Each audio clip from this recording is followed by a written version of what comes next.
नमस्कार। पंचायत चुनाव होना ही नहीं चाहिए मेरे हिसाब से। आप लोग क्या सोचते हैं ये आप हमें ज़रूर बताएं।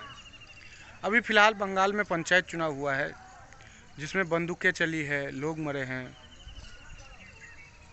बूथ जो पेटी है वो लेकर के लोग भाग रहे हैं।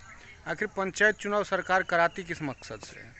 पंचायत चुनाव कराने का सरकार का एक ही मकसद होता है कि हर जगह हर गली लोगों का विकास हो, जबकि पंचायत चुनाव लोगों का विकास नहीं है। बड़ी बड़ी पार्टियों का झंडा ढोने वाले के लिए वो कमाई है पंचायत चुनाव।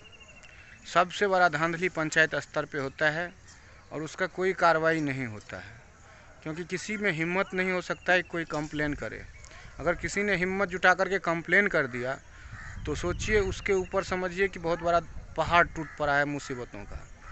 क्योंकि जो प्रतिनिधि होते हैं ना पंचायत चुनाव में जीतने वाले, अक्सर वो किसी न किसी पार्टी से जुड़े हुए हैं और उनकी पार्टी में पकड़ होती है, मतलब पहुंच होती है। जो उनके खिलाफ कंप्लेन करेगा वो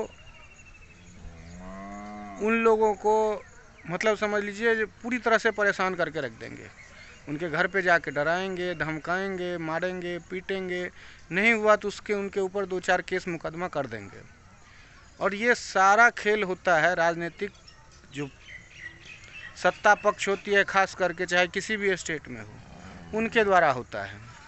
क्योंकि उनके जो ये 2-4 झंडे उठाने वाले होते हैं ना, वो कहते हैं हम दादा हैं यहाँ के। तो पंचायत चुनाव से पंचायत के लोगों का भला नहीं होता है, पंचायत चुनाव से पंचायत के लोगों का ही बुरा होता है। क्योंकि ये लोग, बड़ी बड़ी राजनीतिक पार्टियाँ खास करके जो सत्ता में होती है, वो ऊपर से लूटते हैं मोटे रकम। अब झंडा उठाने वाले को भी तो कुछ चाहिए, उनको लूटने के लिए उन्होंने पंचायत स्तर बना रखा है। और हर डिपार्टमेंट में लूट मचा हुआ है। कोई पदाधिकारी शायद ही ऐसा मिले जो ईमानदारी से काम करे। इसीलिए लूटने वाले पर कोई कार्रवाई नहीं होता है, जबकि उसके खिलाफ कंप्लेन करने वाले पर पूरी कार्रवाई हो जाती है। अगर पुलिस ईमानदारी से काम करे तो पूरे देश में एक भी क्राइम नहीं होगा। अगर नेता ईमानदारी से काम करे ना, तो ना कहीं भ्रष्टाचार होगा और ना ही किसी भी आम पब्लिक को दुख या तकलीफ होगा। एक विधायक अपने क्षेत्र में पूर्ण रूप से घूम करके काम करे ना, तो किसी को कोई तकलीफ नहीं होगा। लेकिन वो सिर्फ जो उनके चमचे होते हैं ना, उन्हीं की सुनते हैं, चाहे वो बुरा ही क्यों ना हो। एक सांसद अपने क्षेत्र में अपने चमचों के अलावा और किसी की नहीं सुनते हैं। दूसरा आदमी कोई कहने के लिए जाए तो उनकी एक भी बात नहीं सुनते हैं। यकीन नहीं होता है तो आप अपने अगल बगल उठा करके देख लीजिए। जब आपके साथ बहुत बड़ा बवाल हो जाएगा ना, जब उनको लगेगा कि हमारी सरकार के ऊपर आँच आ रहा है, तो उस आदमी को कुछ ना कुछ करने के लिए तैयार होंगे, वरना कुछ नहीं होता है। सब आम पब्लिक को एक दूसरों से उलझा करके रखते हैं, एक दूसरे को लड़ा करके रखते हैं, ताकि ये उलझे रहे, इनका मानसिक विकास ना हो पाए। यदि मानसिक विकास हो जाएगा ना, तो इन लोगों का चरित्र समझ में आ जाएगा और ये लोग दोबारा क्या ज़िंदगी में, ये लोग कभी सत्ता में आ नहीं सकते हैं, किसी पार्टी से सांसद विधायक बन नहीं सकते हैं। इसीलिए मेन इन लोगों का मकसद होता है कि लोगों का मानसिक विकास मत होने दीजिए। मानसिक विकास यदि हो जाएगा ना, तो पूर्ण रूप से खुशहाल ज़िंदगी जी सकते हैं।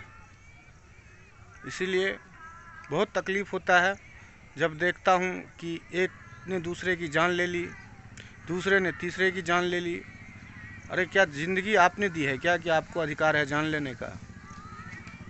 आप तो उसको एक वक्त की, या दूसरों को तो एक वक्त की रोटी नहीं खिला सकते, फिर गोली देने वाला कौन होते हैं? बंदूक की गोली खिलाने वाला। ये सब सोचने विचारने वाली बात है। हम लोगों में समझ, यदि हम सब में समझ है तो हम लोग स्वार्थी हैं, अपने फ़ायदे के लिए सिर्फ काम करते हैं, दूसरों को समझाते नहीं। अगर हम में थोड़ी सी पहुंच है तो हम चाहेंगे कि दूसरे पड़ोसी का गला काट करके अपना जेब भर लें, जबकि यह सत्य है। सब कुछ यहाँ धरा का धरा रह जाएगा। खाली हाथ आया है, खाली हाथ ही जाएगा।